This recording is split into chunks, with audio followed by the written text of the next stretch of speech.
The Business Review brings you top financial news developments influencing financial markets, international currencies, commodities, global commerce, tourism, and other economic events from around the globe.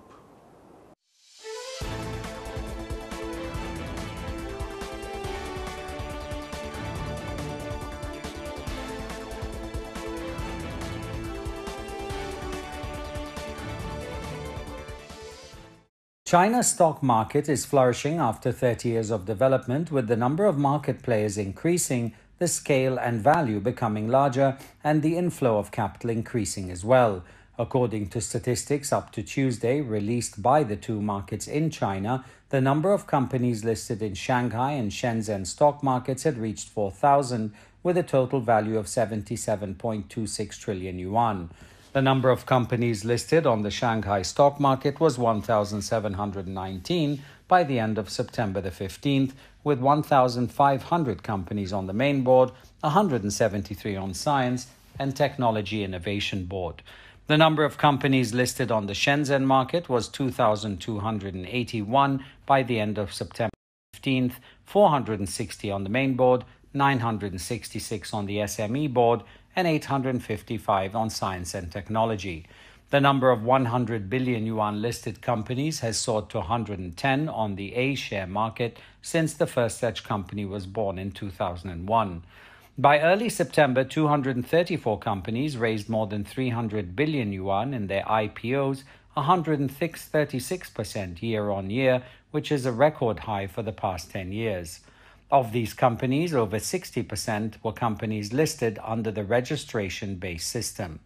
By early September, the market value of stocks held by overseas investors reached more than 2.1 trillion yuan, accounting for 3.28% of the market value of A shares in circulation. Chinese Premier Li Keqiang on Tuesday said China is set to achieve its main annual targets and register positive GDP growth in 2020 when addressing the special virtual dialogue with global business leaders. More than 500 business leaders attended the dialogue, which was hosted by the World Economic Forum. The Premier said that China has managed to quickly bring COVID-19 under effective control while ensuring people's basic living needs, stressing that this has not been easy for a developing country with 1.4 billion people.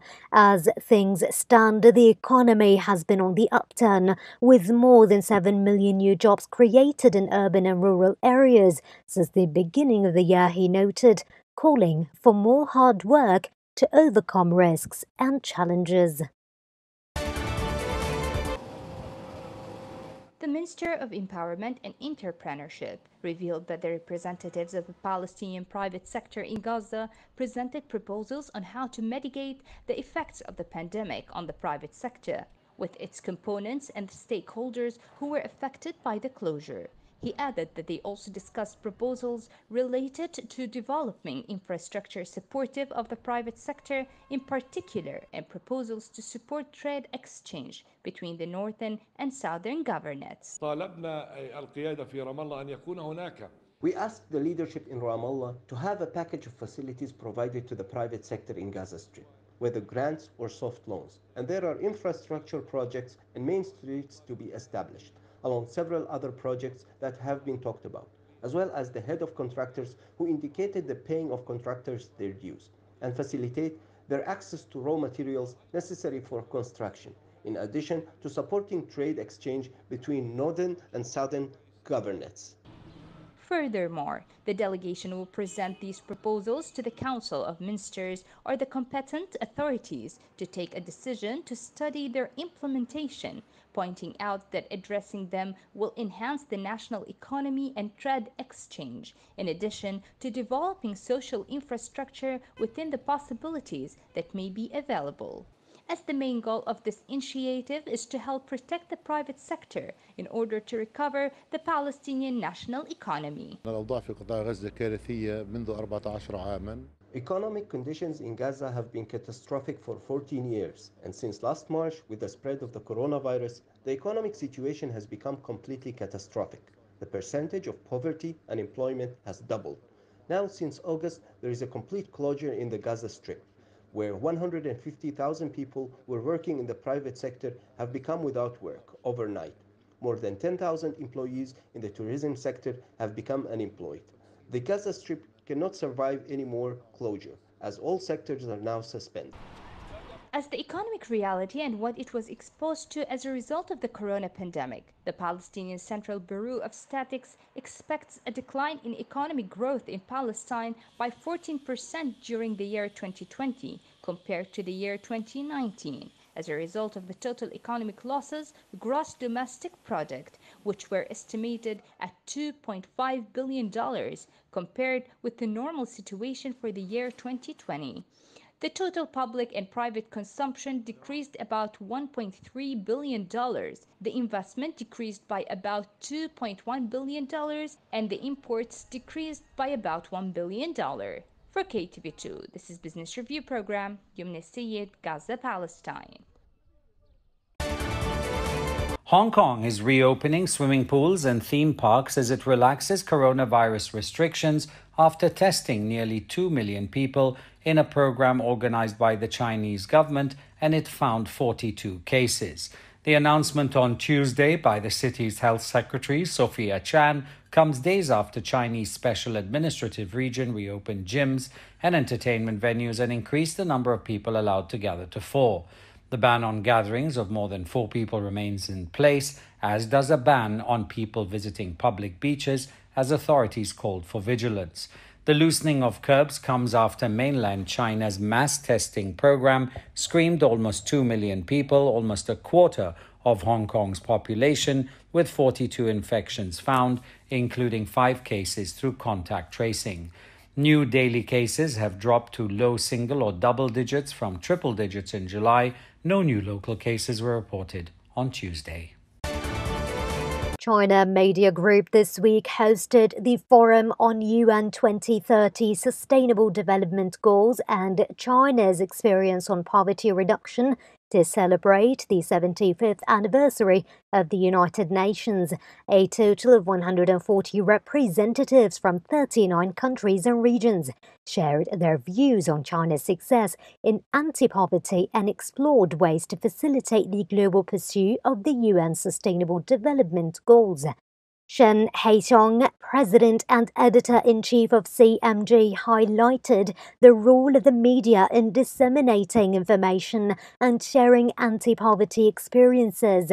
So far, CMG's free assistance scheme has promoted more than 130 agricultural and sideline products, contributing more than 100,000 minutes of screen time and investing resources with a market value of $995 million US.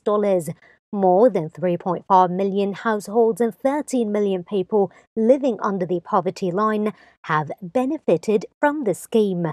The two-day forum was co-hosted by the CGTN think tank, the Carter Center, the Schiller Institute, the Bridge Tank, the China EU, the South African Institute of International Affairs, the Dialogue of Civilizations Research Institute, and the Russian-Chinese Analytical Center. In Seoul, an Italian-themed restaurant is promising the safe delivery of food to tables, keeping in line with coronavirus-proof social distancing measures, which are done by robots. KT's AI platform business team leader Lee Young-jin said that the robot can deliver food up to 4 tables at once, adding that the AI robot is equipped with food trays, which can carry up to 30 kilograms, and an LCD screen and speaker that communicates in both Korean and in English. KT said they aim to supply more robots for restaurants this year and will unveil a second model with AI voice recognition technology early next year. From Monday, September the 14th, restaurants and cafes in the densely populated Seoul metropolitan area were allowed to open after 9 p.m., but must leave 2 meters between tables and record the patrons' names and contact details. The Korea Disease Control and Prevention Agency, the KDCA, reported 106 new coronavirus cases as of Monday, bringing its total number of infections to 22,391, with 367 deaths.